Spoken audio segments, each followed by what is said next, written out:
और इस पूरे मामले पर बात करने के लिए हम रुख करेंगे बडगाम का, जहां समानुमानदे समीउल्लाह इस वक्त सीधे तौर पर जुड़े हैं।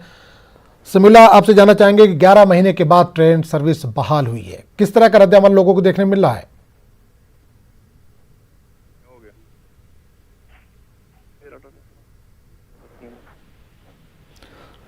समीउल्लाह, अगर आप तक आवाज पहुंच रही हो तो तकरीबन 11 महीने के बाद ट्रेन सर्विस आज से बहाल हुई है, किस तरह का रिएक्शन, किस तरह का रद्द-ए-अमल लोगों को देखने को मिल रहा है? देखिए आज़म, मैं आपको बताता चलूं कि जो रेल खदमात यहाँ पे है, ये एक वाहिद ज़रिया है जो इंसान को टाइम भी बचाता है और इसमें पैसे भी कम लगते हैं जब इंसान रेल गाड़ी में सफ़र करता है। लोगों की दीरीना मांग थी कि जो जब फ़ज़ाई सर्विस यहाँ पे शुरू हो गई है, जब यहाँ पे पब्लिक ट्रांसपोर्ट शुरू हो गया है, तो रेल खदमात क्यों नहीं। तो हमने भी इसमें पहल की थी, काफ़ी सारे रिपोर्ट्स हमने भी चलाए थे। उसके बाद जो है इंतज़ामिया ने आज 11 महीने के बाद जो है रेल सर्विस को फिर से एक बार बहाल किया है, क्योंकि ये सर्विस जो है काफ़ी मुतासर हुई थी कोविड-19 की वजह से। जो पेंडेमिक यहाँ पे फैला हुआ था पूरे दुनिया में, दुनिया के साथ साथ यहाँ पे रेल खदमात पे भी काफ़ी बुरा असर पड़ा और रेलवे को भी काफ़ी सारा नुकसान इसमें उठाना पड़ा। लेकिन आज 11 महीने बीत जाने के बाद फिर से एक बार रेल खदमात को कश्मीर में शुरू किया गया है। लोगों से हमने बिल्कुल समय एक चीज जाना चाहिए, आज पहला दिन था, 11 महीने के बाद आज पहली बार ट्रेन सर्विस शुरू हो रही है, तो कितना रश देखने को मिला लोगों का? देखिए काफ़ी रश था, क्योंकि जो लोग यहाँ पे रोज़ इसमें सफ़र करते हैं वो आज इसमें सफ़र करते हुए देखे गए। बच्चों को हमने देखा, हमने औरतों को देखा, हर किस्म के लोगों को हमने यहाँ पे आज रेलगाड़ी में सफ़र करते हुए देखा। और कोविड गाइडलाइंस की अगर हम बात करें तो पहले ही एडमिनिस्ट्रेशन ने, जब रेल खदमात रेस्टोरेशन चल रहा था तो उसके पहले ही इन्होंने एक गाइडलाइन निकाली थी कि जो लोग हैं वो कोविड गाइडलाइंस को स्ट्रिक्टली फॉलो करें, रिलीजियसली फॉलो करें और जो सोशल दूरी बनाए रखनी हो, चाहे फिर मास्क लगाना हो या फिर सैनिटाइजर्स का यूज करना हो, वो लोग बराबर उसमें एहतियात बरत रहे हैं। रेलवे ने अपने लोगों को वहां पे रखा है जो वो चीजें देख रहे हैं ताकि जो कोविड-19 स्प्रेड हो वो ना हो। फिलहाल यहाँ पे आज बारामूला से पहली ट्रेन शुरू हुई, 9 बजे वो वहां से निकली और बानीहाल की तरफ रवाना हुई कुछ देर पहले।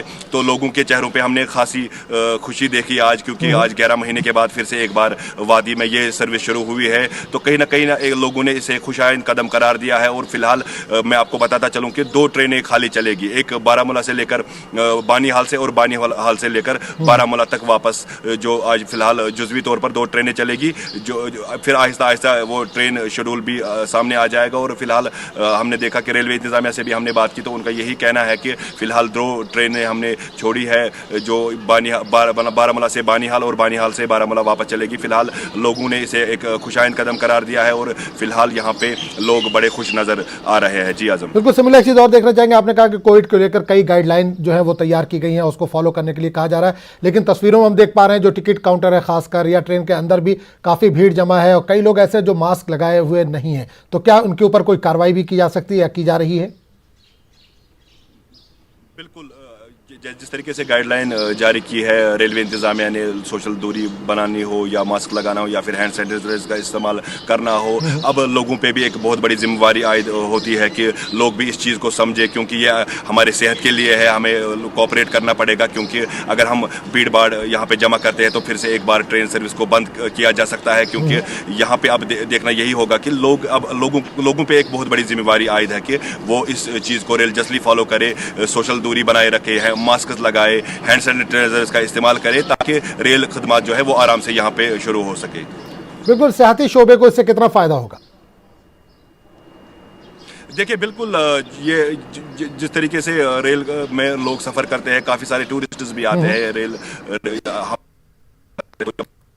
जरिया है जो वादी को जोड़ता है। वादी जब नेशनल हाईवे में कोई खराबी होती है या बारिश की वजह से या बर्फबारी की वजह से जब नेशनल हाईवे बंद रहता है, तो ट्रेन सर्विस यहाँ पे चलती है। यही एक वाहिद जरिया है जब लोग इसमें सफर करते हैं और वादी का रुख करते हैं। इससे जरूर जो है सयाहती मुकाम जो यहाँ के हैं उनको बढ़ोतरी मिलेगी और यहाँ पे टूरिस्ट भी आ सकते हैं। और जब भी नेशनल हाईवे खराब रहता है तो उससे यही एक जरिया है जब लोग ट्रेन सर्विस में यहाँ पर वादी की तरफ रुख करते हैं, तो सयाहत को भी इसे बड़ा फरोग मिल सकता है आने वाले वक्त में। चलिए, बहुत बहुत शुक्रिया इस तमाम जानकारी के लिए समी।